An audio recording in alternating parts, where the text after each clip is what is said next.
BMG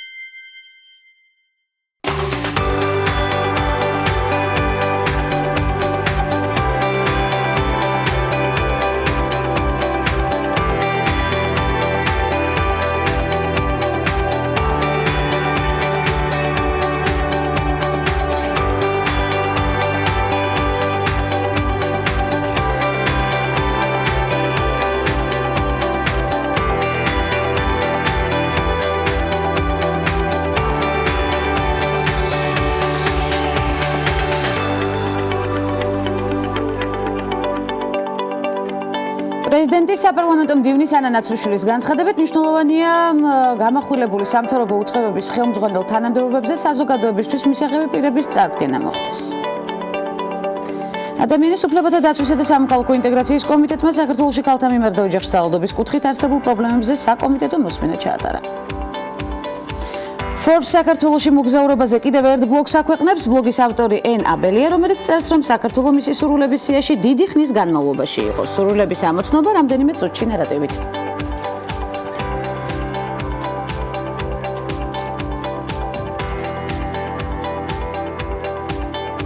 თბილისის სატრანსპორტო კომპანია იწყებს გენდერული ანუ თანაბარი შესაძლებლობების პოლიტიკის დანერგვას, რაც გულისხმობს კომპანიაში ისეთი გარემოს შექმნას, სადაც მუშაობა ხელსაყრელი და მისაწვდომი იქნება როგორც მამაკაცებისთვის, ასევე ქალებისთვის. ამით გსურს მოწინავეები გავხდეთ და პირველებმა დავნერგოთ ქალებისთვის თანაბარი შესაძლებლობები სატრანსპორტო სფეროში, რომელიც ტრადიციულად მამაკაცებით დომინირებულ სფეროდაა მიჩნეული. აღნიშნავენ კომპანიაში. პროექტის ფარგლებში გადაისინჯება კომპანიის შიდა პოლიტიკა და პროცედურები, რათა კომპანიაში დასაქმება მიმზიდველი იყოს როგორც მამაკაცებისთვის, ასევე ქალებისთვის. ასევე შეიქმნება საპილოტო ტექნიკური სკოლა, სადაც გადამზადდებიან მძღოლობის მსურველი ქალბატონები კომპანიაში შემდგომი დასაქმების პერსპექტივით. შემუშავდება ჯანმრთელობისა და უსაფრთხოების ახალი სისტემა, თანამშრომლებისთვის დაინერგება ახალი რეგულაციები, მათ შორის შიდა საჩივრების მექანიზმის მოდელიც, მოწესრიგდება სამუშაო გრაფიკთან და სხვა პირობებთან დაკავშირებული საკითხები და ასე შემდეგ. ჩამონათვალი ვრცელია.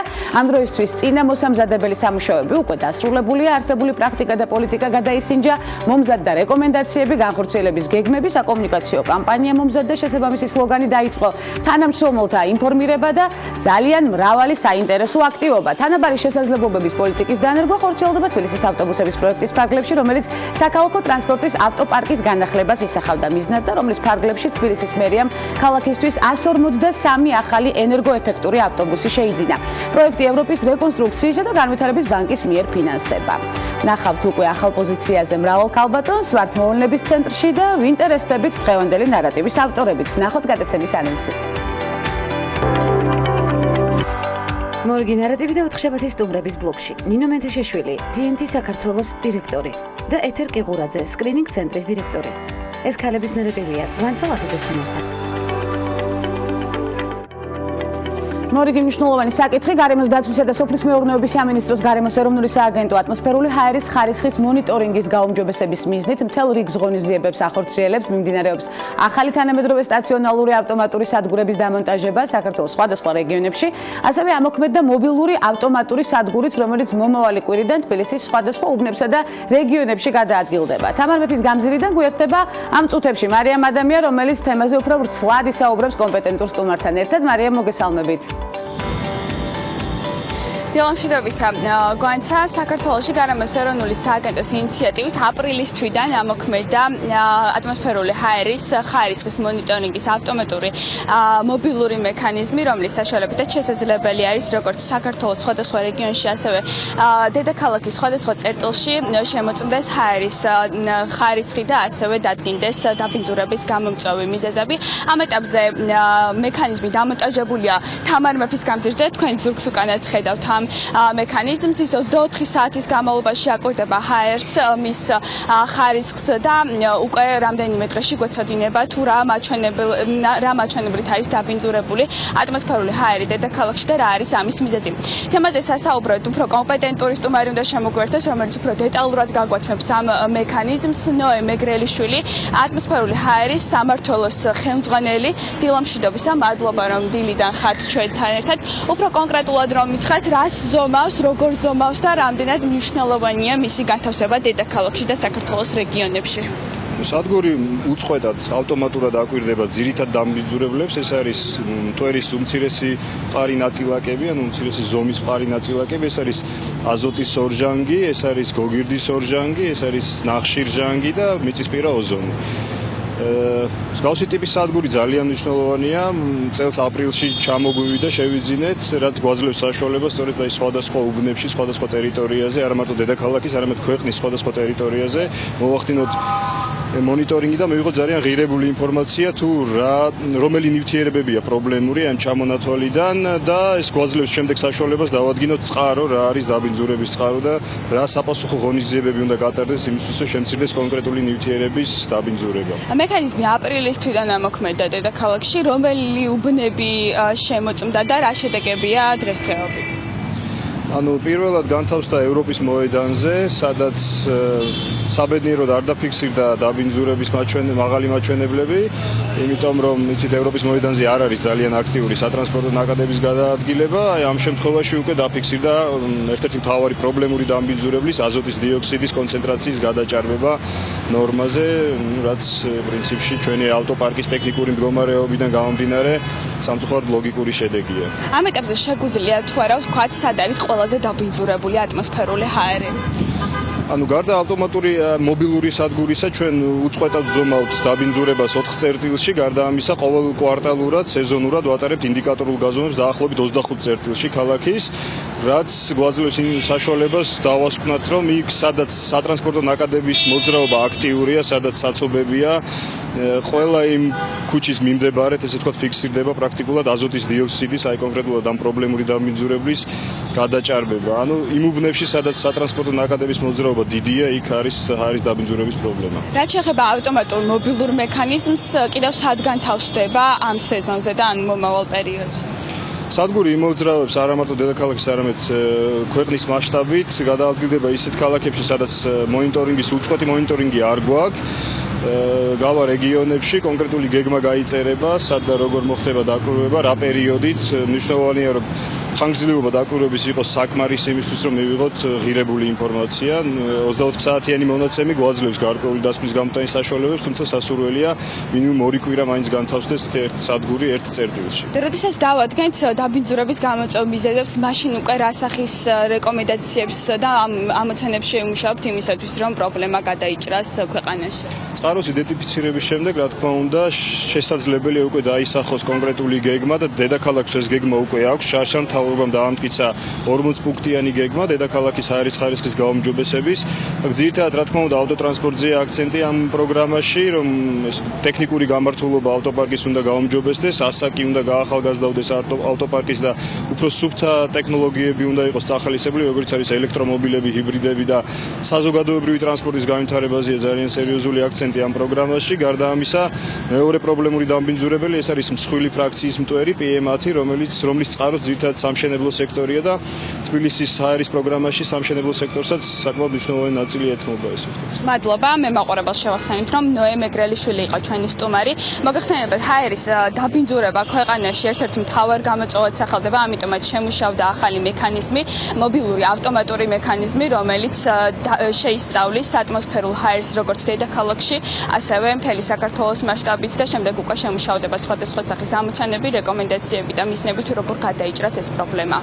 ძალიან დიდი მადლობა მარიამ ადამიანს ნამდვილად აქტუალურ საკითხზე მნიშვნელოვანი ინფორმაციის მოტოდებისთვის ჩვენ არაერთხის გაგვიმახვილებია სწორედ ჩვენ გადაცემის ფორმატში ამ მნიშვნელოვან საკითხზე ყურადღება და გავაგრძელებთ კიდეც აქტიურ მონიტორინგს უკვე საეთერო სივრციდან დროა უკვე უცხოეთში სანამ უცხოეთში განვითარებულ მოვლენებს გადავხედავთ საქართველოში განვითარებულ მოვლენებს გადავხედოთ და პრეზიდენტის საპარლამენტო მდივნის ანა ნაცვლიშვილის განცხადებით როგორც უკვე აღნიშნეთ მნიშვნელოვანია გამსხვილებული სამთავრობო უწყებების ხელმძღვანელ თანამდებობებზე საზოგადოებისთვის მისაღები პირების წარდგენა მოხდეს, როგორც ნაცვლიშვილმა ჟურნალისტებს განუცხადა, სწორედ საზოგადოებისთვის უნდა იყოს მისაღები და გასაგები ის ადამიანები, რომლებიც ამ მაღალ თანამდებობებს დაიკავებენ. სტრუქტურული ცვლილებების ფარგლებში მთელი რიგი მიმართულებები ერთმანეთს შეერწყა და რამდენიმე სამინისტრო გამსხვილდა კიდეც ამ პირობებში. მნიშვნელოვანია პიროვნებები, რომლებიც ამ გაფართოებულ პორტფელებს ჩაიბარებენ და იქნებიან პასუხისმგებელნი კონკრეტული მიმართულებების წარმატებაზე, ამიტომ მნიშვნელოვანია პოლიტიკური წონის ხედვისა და უნარების მქონე ადამიანებს ჩააბარონ გამსხვილებული პორტფელები, განაცხადა ანა გასწრიშულმა. ამასობაში ადამიანის უფლებათა დაცვისა და სამოქალაქო ინტეგრაციის კომიტეტმა საქართველოში ქალთა მიმართ და ოჯახში ძალადობის კუთხით არსებულ პრობლემებზე საკომიტეტო მოსმენა ჩაატარა. აღნიშნულ თემატიკაზე სახელმწიფო უწყებებთან ერთად ისაუბრეს საერთაშორისო ორგანიზაციების და სამოქალაქო სექტორის წარმომადგენლებმა. კომიტეტის თავმჯდომარის განცხადებით, ქალთა მიმართ ძალადობის კუთხით არსებული მდგომარეობის გათვალისწინებით კომიტეტი მუშაობს შესაბამის საკანონმდებლო ცვლილებებზე. დღევანდელი საკომიტეტო მოსმენაც ამ სამუშაოს შემადგენელი ნაწილი იქნება. ჩვენი ამოცანა დავიცვათ თითოეული ადამიანი ქალთა მიმართ და ოჯახში ძალადობისგან. დღევანდელი საკომიტეტო მოსმენა ერთის მხრივ ემსახურება ამ მიმართულებით არსებული პრობლემების იდენტიფიცირებას, მეორეს მხრივ ეს პროცესი ხელს უწყობს საპარლამენტო კონტროლის გაზრდას. სამწუხაროდ ბევრი ადამიანია ჩაგვრის და ძალადობის მსხვერპლი საქართველოში და ხშირად ისინი თავს დაუცველად გრძნობენ. ეს პრობლემა შემდგომში ჯაჭვური ეფექტით ნეგატიურად აისახება საზოგადოებრივი ცხოვრების სხვადასხვა სფეროზე. ამიტომ თუ გვინდა ჯანსაღი ძალადობისგან თავისუფალი საზოგადოება, უნდა გამოვიყენოთ ჩვენს ხელთ არსებული ყოველი შესაძლებლობა. სწორედ ამას ემსახურება საკანონმდებლო ცვლილებები, რომელზედაც კომიტეტი მუშაობს და ვფიქრობ, დღევანდელი მოსმენა ამ ინიციატივის სრულყოფისთვის მნიშვნელოვანი იქნება, აღნიშნა სოფო კილაძემ. Forbes საქართველოში მოგზაურობაზე კიდევ ერთ ბლოგს აქვეყნებს. ბლოგის ავტორი ენაბელი გახლავთ, რომელიც წერს, რომ საქართველო მისი სურვილების სიაში დიდი ხნის განმავლობაში იყო. სტატიის ავტორის თქმით, საქართველოში განსაკუთრებით დასაფასებელია სტუმართმოყვარეობა, რომელიც უკავშირდება სუფრას, რადგან სწორედ კულინარიით გამოიხატება მათი პატივისცემა. განსაკუთრებულ ყურადღებას ენაბელი საკვებსა და სასმელს უთმობს და წერს, რომ 9 დღის განმავლობაში ერთი ცუდი კერძიც კი არ გაუსინჯავს. ენაბელის თქმით, ღვინისა და კერძების გარდა საქართველოში უამრავი სხვა ღირსშესანიშნაობაცაა. ამას კი ქვეყანაში ვიზიტორთა მზარდი რაოდენობა ადასტურებს. კერძები და ღვინო საქართველოს მთავარი მიმზიდველობაა და უპირველესი მიზეზია იმისა, რომ გასული წლის შემდეგ ვიზიტორთა რაოდენობა გაორმაგდა, თუმცა ერთადერთი როდია. ფერწერული სოფლებითა და უძველესი ეკლესიებით მოფენილი მაღალი კავკასიონი თვალწარმტაცია. ეს ადგილი ასევე იდეალურია თხილამურებზე სრიალისთვის. ბორჯომში ბუნებრივი ცხელი წყაროები და გოგირდის აუზებია, წერს სტატიის ავტორი და ასევე აღნიშნავს, რომ თბილისი ერთ-ერთია მსოფლიოში იმ მცირე ქალაქებს შორის, რომლებიც აბსოლუტურად გამორჩეულია სხვა ქალაქებისგან. კიდევ ერთი საამაყო სტატია. ცხადია და ჩვენს უმალ ვამახვილებთ ყურადღებას ქალების ნარატივის სერიალში. მარიამ ხაჭვანის დედე ასტანაში ევრაზიის კინოფესტივალის მთავარ კონკურსში მოხდა. ინფორმაციას ამის შესახებ კინოცენტრი ავრცელებს. ფილმი 5 ნომინაციაზეა წარდგენილი. საუკეთესო ფილმი, საუკეთესო რეჟისორი, საუკეთესო მსახიობი ქალი, საუკეთესო მსახიობი კაცი და ჟიურის პრიზი. დედეს პრემიერას ფილმის მემონტაჟე ლევან კუხაშვილი დაესწრება. ასტანაში მცხოვრებ ქართველებს კი დედეს ნახვა 3 ივლისს შეეძლებათ. ჯანსაღი ცხოვრების წესზე ვამახვილებთ ყურადღებას და მსუყე გამოცდილებას ვიზიარებთ სხვადასხვა აქტუალურ საკითხზე სტუმრების ბლოგში დაგველოდით.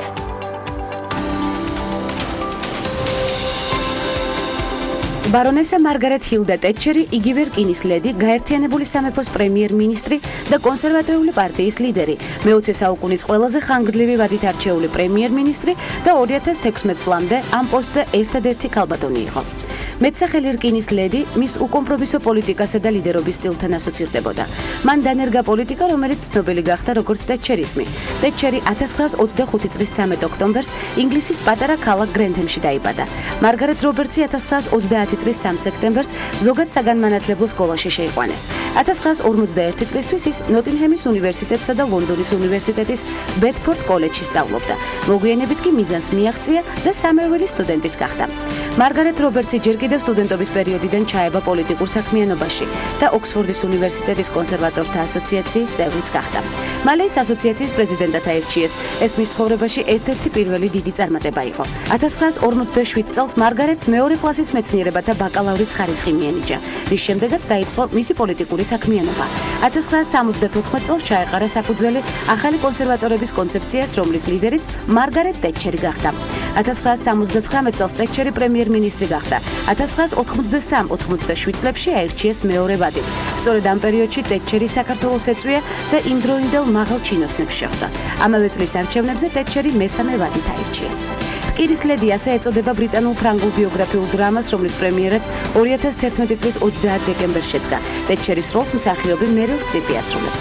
რკინის ლედი 2013 წლის 8 აპრილს 87 წლის ასაკში გარდაიცვალა. დიდი ბრიტანეთის ახალ და უახლეს ისტორიაში 3 ვადით არჩეული პრემიერ-მინისტრი არ ყოფილა. ამ მხრივ მარგარეტ ტეტჩერმა კიდევ ერთი რეკორდი მოხსნა.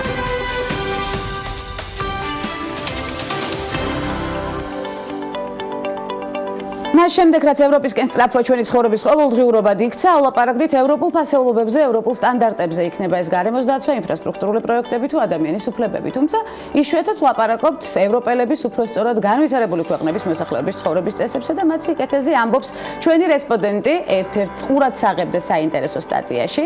სპორტული ინფრასტრუქტურა, ასევე სასპორტო განათლება და მეცნიერება ცხადია, საკანონმდებლო ცვლილებები, სწორედ ამ საკითხებზე ნარატივით ვამახვილებთ ყურადღებას საინტერესო რესპონდენტთან ნინო მენთაშეშვილი, TNT საქართველოს დირექტორი სტუმრად გადაცემაში. ჩვენ არაერთ გზის გქონია გადაკვეთა, ნინო ძალიან მახარებს კიდევ ერთი გადაკვეთა და აქვე დავაანონსებ მრავალს თქვენ საინტერესო სამუშაო გზაზე. უღმესი მადლობა მობრძანებისთვის. არა, ჩვეულებრივად გამოიყურებით, ძალიან მნიშვნელოვან საკითხზე უნდა ვისაუბროთ. თქვენ ხარ მაგალითით, სწორედ აი ამ საინტერესო საკითხისა, რომელიც იქნება მამოტივირებელი ჩვენი მაყურებლისთვის და აუცილებლად გასათვალისწინებელი. Forbes-ში წავიკითხეთ თქვენი სტატია, მაქვს საერთოდ ძალიან მნიშვნელოვანი სტატია, სპორტი თუ ყოველდღიური ვარჯიში, როგორც ცხოვრების წესი. ეს იყო შთამაგონებელი სტატია ჩემთვის და მამოტივირებლად ცხადია იმოქმედა ჩემზე აქვე. არის თუ არა სახელმწიფო ქმედითი, აი აქედან დავიწყოთ სწორედ ამ მიმართულებით და გადავიდეთ შემდეგ პოზიტიურ მიმართულებებზე და თქვენს მაგალითზე. და საზოგადოებაც თუა ჩართული სწორედ სპორტის და ჯანსაღი ცხოვრების წესის პოპულარიზაციით კუთხით სხვადასხვა აქტივობაში საქართველოში. რა თქმა უნდა ძალიან ნაკლებად. იმიტომ რომ საზოგადოებას ფაქტიურად ვერაფერს ვერ დავავალებთ, იმიტომ რომ ეს არის უნარჩვევა, რომელიც ყალიბდება ბავშვობიდან. აუცილებელი უნარჩვევა, მე ვიტყოდი, რომელიც ზრდილობასთან, ჭამის კულტურასთან, სხვა ქცევით უნარებთან ერთად აუცილებლად უნდა ჩამოუყალიბო ბავშვს, რომ მან შეძლოს შემდგომში თავის კონტროლი, თავისი აღნაგობის კონტროლი და არა მარტო აღნაგობის, ჯანმრთელობის პირველ რიგში. ეს არის ძალიან მნიშვნელოვანია, როგორ გამოიყურები, ანუ შენი წონის კონტროლი, შენი განვითარების, სხეულის განვითარების ფორმები შემდგომ ჯანმრთელობასთან, იმიტომ რომ სიმსუქნესთან, ჭარბწონასთან დაკავშირებული ძალიან ბევრი დაავადება არსებობს, ფაქტიურად მაპროვოცირებელი ყოველთვის ჭარბი წონა ასეთ შემთხვევაში. კი ბატონო, და აქ თქვენ ახსენეთ, სწორედ სტატიაშიც გაქვთ ამაზე ყურადღება გამახვილებული, სპორტი და განათლების სისტემა. სწორედ ეს არის ამომავალი წერტილი იმ პრობლემის მოგვარებისა, რომელიც ახლა საუბრობდით. კი, ჩვენ საზოგადოებაში როგორი სტერეოტიპი ჩამოყალიბდა, რომ ბავშვი რო წარმოიზრდება, აუცილებლად ყველა ოჯახში სადღაც გადაწყდება, რომ რაღაც სპორტზე იაროს.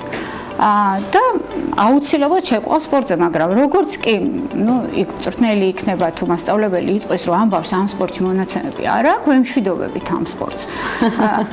სერიოზულად, ამიტომ მიდგომა გვაქვს ესეთი, რომ თუ სპორტით ვართ დაკავებული, უნდა ვიყოთ აუცილებლად პროფესიონალურ სპორტში და არ ვფიქრობთ იმაზე, რომ ეს უნდა იყოს ჩვენი ყოველდღიური ცხოვრება. ანუ მე არ ვამბობ, რომ პროფესიონალური სპორტით პირიქით ამის წინააღმდეგმა, რომ ბავშვი არ არის პირიქით ჩვეულებრივ სპორტზე უნდა შეიყვანო, ჩვეულებრივ გასართობად მის ცხოვრების წესად უნდა აქციოეს და მე თუ გამოუჩნდება მას რომელიმე ნიჭი, რომელიმე სახეობაში, კი ბატონო, რატომაც არა.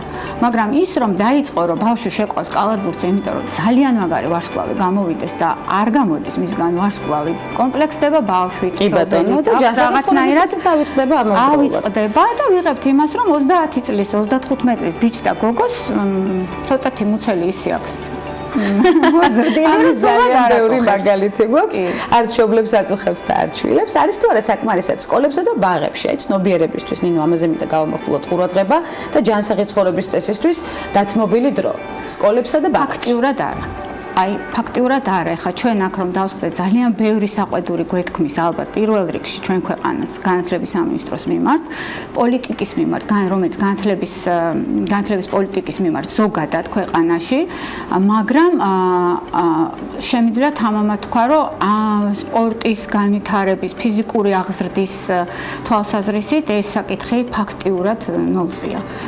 აბსოლუტურად არაფერი. ერთი მხრივ მინდა გითხრათ, რომ აი ამერიკაში ძალიან შურს ხოლმე, რომ ძალიან წარმატებულ უნივერსიტეტებში, სადაც აბსოლუტურად გენიოსები ირიცხებიან, იზრდებიან იქიდან, ისეთივე მნიშვნელობა აქვს სპორტს, როგორც ვთქვათ, მათემატიკას, ფიზიკას, აი ისეთივე პირიქით, ისეთი მოტივირებულები არიან ეს ბავშვები, იქ სტუდენტები, რომ რაღაც სპორტულ ღონისძიებებში ჩაერთონ. კი ბატონო, ასეა. ძალიან შურს ევროპის ქვეყნების, ან ამერიკის ქვეყნების სანაპიროებს, როცა ვხედავ, რომ ფაქტიურად ყოველ დილით და საღამოს ჯარი მირბის. ჯარის გულისხმობ მოქალაქეები, ჩვეულებრივი ჯანსაღი ცხოვრების მოყვარული ადამიანების ჯარი. ადამიანები, რომლებიც დარბიან ყოველ დილით და მათი ცხოვრების წესია ეს. ეს არის ძალიან მნიშვნელოვანი. ეს კულტურა ფაქტიურად, აი ასეთ ჭამასმის მოყვარულ ერში ფაქტიურად მithumetes როცა ასეთ სტატიებს ვკითხულობ თუ ცხოველების მიერ შეფასებულს, რომელიც რამდენიმე წუთის წინ მქონდა ეთერში, საქართველოს განვითარებულ მოვლენებში, ასეთ შეფასებები როცა გვაქვს ჩვენს კულინარიაზე, ცხადია კიდევ უფრო მეტად ამადი საღმძროლია ჩვენ. ძალიან აქტუალურია ეს საკითხი კიდევ მაშინ, როდესაც ქვეყანაში ყალიბდება და ეხლა ყალიბდება მიდგომა ნარკოტიკების მიმართ. არის ეს მსუბუქი ნარკოტიკი მავნე, არ არის მავნე, ამაზე ახლა არ ვილაპარაკებთ, მე და თქვენ მიდრეკილი მოსახლეობა იმის მიმართ, რა ძალიან ხშირად ყოფილა ჩვენი მოსახლეობის პრობლემა ნარკოდამოკიდებულებაც. აი ამ ფონზე ძალიან მნიშვნელოვნად მეჩვენება, რომ ჯანსაღი ცხოვრების კამპანიები უნდა გააქტიურდეს, ნინო თქვენი გადმოსახედი კამპანიები ძალიან ბევრი მიმართულებით არის ალბათ საჭირო მუშაობა. პირველ რიგში ალბათ ისევ განათლების სამინისტროს მხრიდან არის ძალიან აქტიურებელი ის, რომ ადამიანს ბავშვობიდანვე ჩამოუყალიბოთ იმის უნარჩვევა, რომ მოთხოვნილება კონდეს, თავს კი არ დააძალოს, ორშაბათიდან კი არ დაიწყოს ვარჯიში. ვიწყებთ ვარჯიშს ორშაბათიდან. ის იყოს მისი მოთხოვნა, მაგალითად არ მახსოვს ჩემი თავი, ისე, ანუ რაც ესე ცნობიერად ვცხოვრობ, რომ როდის არ ვარჯიშობდი. და რამდენად ხშირად უთმობთ ვარჯიშს დროს? ამ გადატვირთულ სამუშაო გრაფიკში თან ესეც აღსანიშნავია. ძალიან ხშირად, დრო იყო, როდესაც ძალიან ხშირად ყოველდღიურად დავიბოდი, მაგრამ ეხლა აღმოაჩინა ჩემთვის ახალი ასე ვთქვათ, გადაცემა, ინსპირაცია, ეს არის კრივი. ორი წელია. ნინო მენტიშაშვილს არც აქამდე ვაბრაზებდით, მაგრამ ახლა მithumetes აღარ გავაბრაზებთ.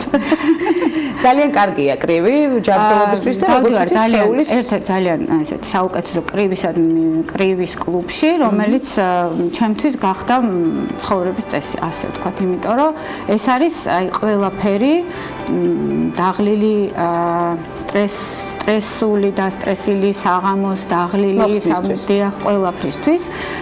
იქიდან გამოდიხარ, შედიხარ დაღლილი, გამოფიტული და ძლიერი გამოდიხარ. ენერგიით სავსე. ღამის 10 საათზე შემიძლია გადავატრიალო. მიუხედავად გადატვირთული სამუშაო გრაფიკისა, თუნდაც ორშაბათს, რომელიც თქვენ ძალიან გიყვართ და სტერეოტიპულ მიდგომას არ ღოთ ორშაბათთან დაკავშირებით. ორშაბათი განსაკუთრებული დღეა. ნინო, აი კიდევ ერთ საკითხზე გქონდათ გამახვილებული ყურადღება სტატიაში, ძალიან მნიშვნელოვანია ეს ინფრასტრუქტურულად თუ განვიხილავთ სწორედ და ფინანსურად ხელმისაწვდომობას სპორტის მოყვარულთათვის. ნუ ძირითადად საქართველოში არ ვიტყვი საქართველოში, იმიტომ რომ ალბათ უფრო მარტო თბილისში. სხვაგან ესეთი სავარჯიშო დარბაზების სიმრავლით ვერ დავიკვეხნით. თბილისში არის რამდენიმე დარბაზი, ალბათ უფრო ელიტარული. ელიტარული გულისხმობს იმას, რომ აბსოლუტურად ხელმისაწვდომი არ არის ის ოჯახისთვის. და გარდა იმისა, რომ არ არის დარბაზები და გარდა ეს დარბაზები არასდროს არ არის სავსე. ანუ უფრო მეტი ადამიანის დატევა შეუძლია, უფრო მეტი ადამიანის მომსახურება შეუძლია და არასდროს არ არის როგორი პოლიტიკა, იცით? ისინი ცდილობენ ერთი დარბაზიდან მეორეში გადაიყვანონ ადამიანი და სულ არ ცდილობენ, რომ დანერგონ კულტურა ოჯახში, მაგალითად, თავიდანვე გაზარდონ თავიანთი მომხმარებელი სპორტზე დამოკიდებულად, ვარჯიშზე დამოკიდებულად. გულისხმობ თუნდაც საოჯახო პაკეტებს, რომ ოჯახს შეუძლია ბავშვები ატარონ, თქვათ უფასოდ, თუნდაც, იმიტომ რომ ახლა რაღაცა სახის კამპანიები გატარდეს სხვადასხვა კომპანიისგან. ესეთ მარკეტინგულ მიდგომებს ვერ ხედავ. ისე ძირითადად შეიძლება აქა-იქ რაღაც იყოს, მაგრამ ძირითადად მე გულისხმობ ესე მასიურად. კი ბატონო, ეს არის ძალიან გასათვალისწინებელი და მნიშვნელოვანი. სწორედ ამიტომ გავამახვილეთ ყურადღება თქვენ საერთაშორისო სტატიაზე კიდევ მრავალს შევხვდებით. საერთაშორისო და ასევე გვექნება განხილვის თემად, თუმცა გვაქვს კიდევ ერთი საკითხი, რომელიც თქვენ დილაში განიხილეთ, ჩვენ მქონდა არაერთხელ შეხვედრა TNT-სთან დაკავშირებით. გარდა სპორტული აქტივობისა, ნინოს ძალიან გადატვირთული სამუშაო გრაფიკი აქვს, როგორც აღნიშნეთ, თუმცა მაინც ახერხებს სპორტის ცხოვრებისთვის და ჯანსაღი ცხოვრების წესისთვის დროის გამოყოფას. ეს არის სწორად მნიშვნელოვანი და შედეგით სახეზეა. FedEx-ის და TNT-ის გაერთიანება 2 ივლისს მოხდა, თუ არ ვწდები. TNT ერთი წლის განმავლობაში განაგრძობს მუშაობას FedEx-თან, როგორც გავიგე სწორედ თქვენი ინტერვიუს შემდეგ, თუმცა ერთ წელიწადში ხრება ლოგო, ხრება TNT და რჩება FedEx-ი. რას ნიშნავს ეს გაერთიანება? სამწუხაროა. ნამდვილად ასე იქნება დარწმუნებული ვარ, თუმცა მაინც რას ნიშნავს ეს გაერთიანება, სწორედ ამ კუთხით მინდა მივუდგეთ ამ საკითხს კომპანიისთვის და მომხმარებლისთვის. ცხადია და როგორ მიმდინარეობს ეს გარდამავალი პერიოდი. იმიტომ რომ თანამედროვე სამყაროში ხდება ასე, რომ კომპანიები გამოტანილი არის ხოლმე გასაყიდად და მას უფრო მსხვილი კომპანიები ყიდულობენ. მოხდა ზუსტად ასეც. 60 მილიარდიანმა კომპანიამ იყიდა 5 მილიარდიანი TNT. და ნელ-ნელა მიმდინარეობს შერჩევითი პროცესი, ვინ იქნება ამ გაერთიანებული დიდი კომპანიის წარმომადგენელი ნებისმიერ ქვეყანაში. შერჩევის პროცესი მიმდინარეობს არა ყველას ჩართვით, არამედ მხოლოდ TNT-სა და FedEx შორის. ზოგ ქვეყნებში გაიმარჯვა თვითონ FedEx წარმომადგენლობა დარჩა როგორც ასეთი, ზოგ ქვეყნებში TNT-მ აიღო ეს უფლება. შესაბამისად, საქართველოში ჩვენ TNT იქნება FedEx-ის წარმომადგენელიც. ეს ნიშნავს იმას, რომ გამსხვილდით საკმაოდ ბაზარზე უკვე 2 კომპანია ვართ ერთად, რომელიც ნელ-ნელა შეერწყმება და გადაიქცევა ერთ კომპანია. და განაგრძობს ისევ ძლიერად და აქტიურად მუშაობას. განაგრძობს უფრო მეტი პროდუქტით, უფრო მეტი მოქნილობით და უფრო მაღალი ხარისხით მომსახურებას. არა ჩვეულებრივ ხელმძღვანელთან ერთად. დიდი მადლობა მობრძანებისთვის ნინო, მნიშვნელოვანი რჩევებისთვის, იმ მაგალითისთვის, რომელიც თვალწინ გვიდგას ახლა გადაცემაში ქალების ნარატივი და არაერთხელ იქნებით როგორც უკვე თავიდან აღნიშნეთ ჩვენი სტუმარი, თუ რა თქმა უნდა კომფორტულად იქცენით მორიგად თავი ჩვენთან. გიждებით კონტენტს. ძალიან დიდი მადლობა ნინო მენტეშაშვილს, უპოზიტიურეს რესპონდენტს, TNT საქართველოს დირექტორს, ასე ვიტყვით, აი ამ რეგალიით, რა თქმა უნდა, სპორტულ აქტივობას ვითვალისწინებთ და ვითვალისწინებთ იმ რჩევებს, რომელიც ჩვენივე ჯანსაღი ცხოვრების წესისთვის და არა მხოლოდ არის მნიშვნელოვანი. მცირე სარეკლამო ბლოკის შემდეგ ბრუნდებით უკვე უცხოეთში განვითარებული მოვლენებით და მორიგ საინტერესო სტუმართან ერთად საინტერესო აქცენტებით დაგვალოთით.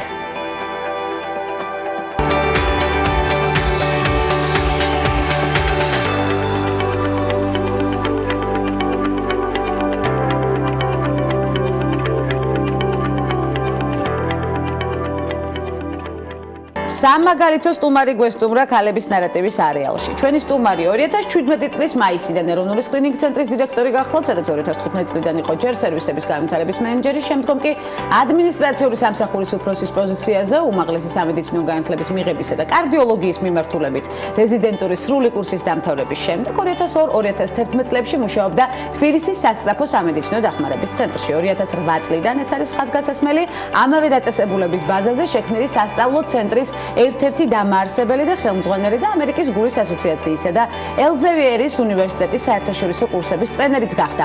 2011 წელს მუშაობა დაიწყო საქართველოს შრომის ჯანმრთელობისა და სოციალური დაცვის სამინისტროს სოციალური მომსახურების სააგენტოს ჯანმრთელობის დაცვის პროგრამების სამმართველოში მთავარ სპეციალისტად და ასრულებდა სამმართველოს უფროსის მოვალეობას, ხოლო 2012-15 წლებში იყო ამავე სააგენტოს ჯერ ჯანმრთელობის დაზღვევის პროგრამების, ხოლო შემდეგ ტესტირებისა და ბიზნეს პროცესების მართვის სამმართველოს უფროსი. ეთერ კიღურაძე სკრინინგ ცენტრის დირექტორი ნარატივით. მოგესალმებით, ქალბატონო ეთერ. უღრმესი მადლობა მობრძანებისთვის.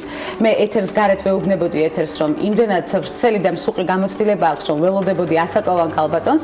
შემრჩა ახალგაზრდა არაჩვეულებრივი გოგონა, რომელსაც ძალიან ბევრი საინტერესო გამოცდილება აქვს, სწორედ სამუშაო რეჟიმში და გრაფიკში, რომელსაც აუცილებლად გავივლით ახლა. რჩევების და მნიშვნელოვანი აქცენტების სახით პირველ რიგში რამდენად კომფორტულად ხართ ჩვენთან სტუდიაში და რამდენად შეგვიძლია გავხსნათ მეტად მნიშვნელოვანი დიალოგი.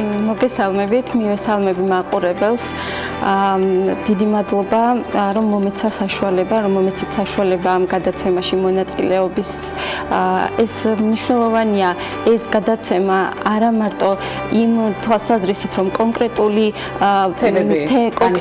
ადამიანების ხდება აქ და მათზე თქვათ ისტორიების მოსა თვითონ ამ ფორმატის გადაცემა ძალიან მნიშვნელოვანი ვინაიდან მაგალითად სკრინინგ ცენტრმა თავის დროზე თავისი საქმიანობა ზუსტად ქალების ჯანმრთელობაზე ზრუნვით დაიწყო და ორმაგად სასიამოვნოა ჩემთვის დღეს იმ საქმიანობის ზუსტად ქალების ნარატივში წარმოდგენა რომელსაც ეროვნული სკრინინგ ცენტრი ახორციელებს წლების ძალიან დიდი მადლობა მადლობა ჩართულობისთვის. სკრინინგ ცენტრის მნიშვნელობაზე ჩვენ აუცილებლად გავამახვილებთ ყურადღებას, თუმცა ეს ჩემი შესავალი იყო კავშირში იმასთან, რომ სამაგალითოა სწორედ ასეთი გამოცდილება, ჩვენი გადაცემა სწორედ ამას ემსახურება. ეს არის სატელევიზიო პლატფორმა ქალბატონების გააქტიურებისთვის, უფრო მეტად ჩართულობისთვის სხვადასხვა სფეროში და ამაზე არაერთხელ გაგკეთებია აქცენტი.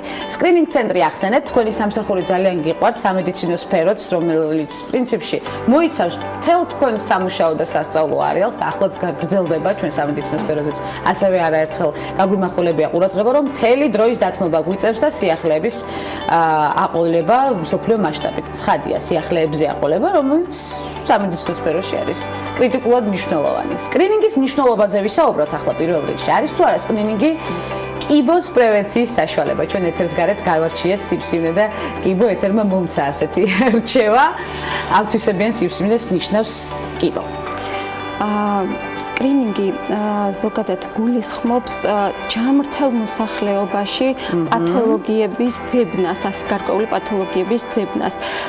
ეს არის ამ სკრინინგის მეშვეობით გამოვლინდება ორი ჯგუფი მოსახლეობა და ადამიანების ორი ჯგუფი, რომელთაგან ერთს არ გამოვლინდება კონკრეტული დაავადებისათვის დამახასიათებელი სიმპტომები, ხოლო მეორეს ასეთი სიმპტომები კლინიკურ ლაბორატორიული მონაცემები გამოუვლინდება და შესაბამისად ასეთი მეორე ჯგუფი გადამისამართდება უკვე გაღრმავებულ დიაგნოსტიკურ კვლევებზე. ზოგადად სიმსივნე ონკოლოგიური დაავადებები საქართველოს ჯანდაცვის სისტემის კვლავ სერიოზულ გამოწვევად რჩება და არა მარტო საქართველოში. ეს ჯანდაცვის მსოფლიო ორგანიზაციის ანგარიშის მიხედვით საქართველოში 94% შემთხვევაში სიკვდილობა გამოწვეულია ზუსტად არაგადამდები დაავადებებით და საერთო წილის 14%-ს აქედან იკავებს ონკოლოგიური დაავადებებით გამოწვეული სიკვდილობა.